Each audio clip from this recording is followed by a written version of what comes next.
Lattice enthalpy matter. Lattice enthalpy. The enthalpy change which occurs when one mole of an ionic compound dissociate into an ions in gaseous state is called a lattice enthalpy. Example: sodium chloride solid converted into sodium gaseous ion and chlorine gaseous ion. Here lattice enthalpy value is equals to plus 788 kilojoule mole. But here it is impossible to determine lattice enthalpy in direct way. So it is measured indirectly by using Born-Haber cycle. Okay. So here lattice enthalpy value 788 kilojoule mole universe. It is impossible to determine lattice enthalpies directly by experiment. It is measured by indirectly by using Born-Haber cycle. Here all of you know that Hezla. That step 1 is sublimation of sodium metal. Sublimation of sodium metal అనగానే మనం sodium ఆటమ్ని solid స్టేట్లో ఉండేటువంటిది gases స్టేట్లోకి convert చేస్తున్నాం. Sublimation of sodium metal means solid substance directly converted into gases state. So here delta H lattice enthalpy sublimation value is equals to 108.4 kilojoule mole. So this is the step 1, and step 2 is ionization of sodium atoms. So ఇక్కడ మనం observe చేస్తే second స్టెప్లో sodium gases atom sodium అయాన్గా gases అయాన్గా convert అవుతుంది. ఇక్కడ మనకి delta H value 496 కిలోజోల్ mole universe. Next step 3, ఇక్కడ dissociation of chlorine molecule అంటే so ఇక్కడ మనము Cl2 ఈజ్ ఏ మాలిక్యూల్, దీన్ని హాఫ్ చేస్తున్నాం. ఇక్కడ ఉన్నటువంటి క్లోరిన్ మాలిక్యూల్ని క్లోరిన్ గ్యాసెస్ స్టేట్లోకి కన్వర్ట్ చేసినప్పుడు delta H value 121 కిలోజోల్ mole universe. Step 4, electron gained by chlorine atoms అంటే ఇక్కడ వచ్చినటువంటి క్లోరిన్ గ్యాసెస్ ఆటము క్లోరిన్ అయాన్గా కన్వర్ట్ అవుతుంది. దీన్నే స్టెప్ 4గా మనం చెప్తున్నాం. ఇక్కడ డెల్టా హెచ్ వాల్యూ అంటే delta H electron gained value ఎంత అంటే నెగిటివ్ వాల్యూగా వచ్చింది. స్టెప్ 1లో పాజిటివ్ వాల్యూ, స్టెప్ 2లో పాజిటివ్ వాల్యూ, స్టెప్ 3లో పాజిటివ్ వాల్యూ, బట్ స్టెప్ 4లో నెగిటివ్ వాల్యూ అంటే ఎలక్ట్రాన్ గెయిన్డ్ వాల్యూ వచ్చేసి మనకు నెగటివ్ వాల్యూ వచ్చింది.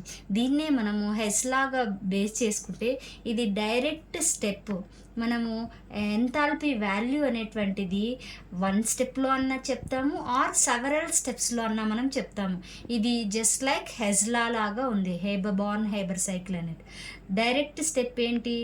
Sodium solid and chlorine gases molecule రెండు కలిసి మనకి ఇక్కడ సోడియం క్లోరైడ్ సాలిడ్ సబ్స్టెన్స్ అనేటువంటిది ఫామ్ అవుతుంది.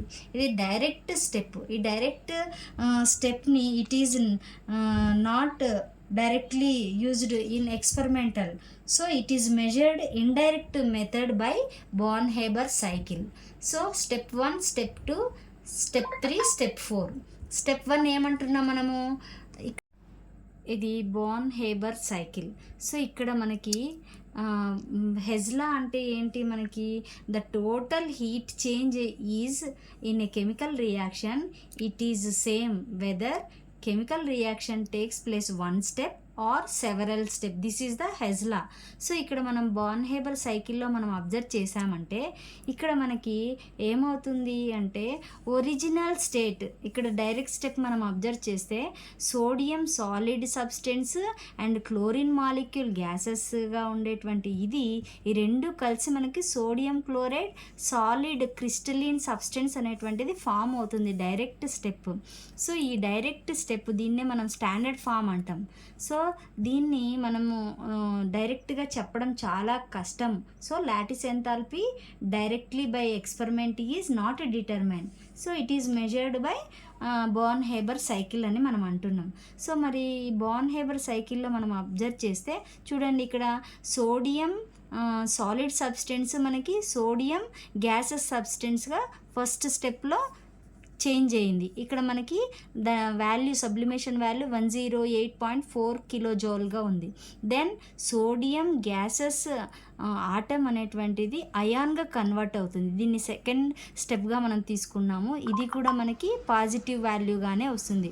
థర్డ్ స్టెప్ ఏంటి మనకి ఇక్కడ హాఫ్ క్లోరిన్ మాలిక్యూల్ అనేటువంటిది మనకి క్లోరిన్ గ్యాసెస్ ఆటమ్గా కన్వర్ట్ అవుతుంది. దాన్ని డిసోసియేషన్ ఆఫ్ క్లోరిన్ మాలిక్యూల్ అంటున్నాం. దాని వాల్యూ 121 కిలోజౌల్ మోల్స్ వచ్చింది. ఇది థర్డ్ స్టెప్.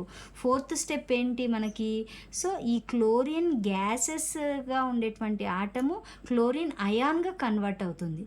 అయాన్గా కన్వర్ట్ అయ్యి లాస్ట్లో మనకి Na plus gases ion and Cl minus gases ion convert అయ్యి NaCl సాలిడ్ సబ్స్టెన్స్ అనేటువంటిది ఫామ్ అవుతుంది. ఓకే, దీన్ని మనము క్యాల్కులేషన్ పర్పస్ చూద్దాం. మనము హీట్ చేంజ్ అనేటువంటిది స్టెప్ 1లోన చేయొచ్చు, సెవరల్ స్టెప్స్ అయినా మనం చేయవచ్చు. దాన్ని ఈక్వేషన్ లాగా మనం చూస్తే అంటే ఏంటి ఇది enthalpy of formation value it is equals to delta H sublimation value plus delta H so ఏమంటున్నాం ionization enthalpy value plus third step ఏంటి molecule dissociation delta H dissociation value enthalpy value plus ఇక్కడ ఏమన్నాము delta H electron gain value delta H electron gain value plus మనకి ఉన్నటువంటి lattice enthalpy delta H lattice enthalpy value. So ఈ రెండు మనకి negative values వచ్చినాయి. So కాబట్టి ఇప్పుడు దాన్ని సమ్ చేద్దాం. మనం సమ్ చేయాలి అని అంటే డెల్టా హెచ్ఎఫ్ వాల్యూ మనకి థియరాటికల్గా మనకి దీని వాల్యూ ఎంత చెప్పారు అని అంటే 411. So 411 value 411 kilojoule mole universe it is equals to first దానికి సబ్లిమేషన్ వాల్యూ ఎంత వచ్చింది మనకి 108.4 kilojoule mole universe plus second step ఎంత వచ్చింది 496 కిలోజౌల్ మోల్ ప్లస్ థర్డ్ స్టెప్లో మనకి ఏమొచ్చింది dissociation value 121 kilojoule mole plus ఇంక ఈ రెండు మనకి నెగటివ్ వాల్యూస్. సో ఎంత నెగటివ్ వాల్యూస్ అని అంటే మనకి సో -348.6 ఇంక ఇది మనకి వాల్యూ తెలియదు. So minus delta H lattice enthalpy value.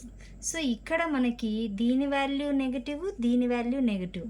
So కాబట్టి దీన్ని రైట్ హ్యాండ్ సైడ్కి దీన్ని లెఫ్ట్ హ్యాండ్ సైడ్కి కన్వర్ట్ చేసినప్పుడు ఇది మైనస్ వాల్యూ ఇటువైపుకి పోతే ప్లస్ వాల్యూ వస్తుంది. Delta H lattice enthalpy value is equals to 108.4 plus 496 plus 121 minus 348.6. ఇక్కడ ఉండేటువంటి 411 రైట్ హ్యాండ్ సైడ్ వస్తే మనకి పాజిటివ్ నెంబర్గా మారుతుంది. టోటల్ మనకి దీని వాల్యూ ఎంత వస్తుంది అంటే 788 కిలో జౌల్స్.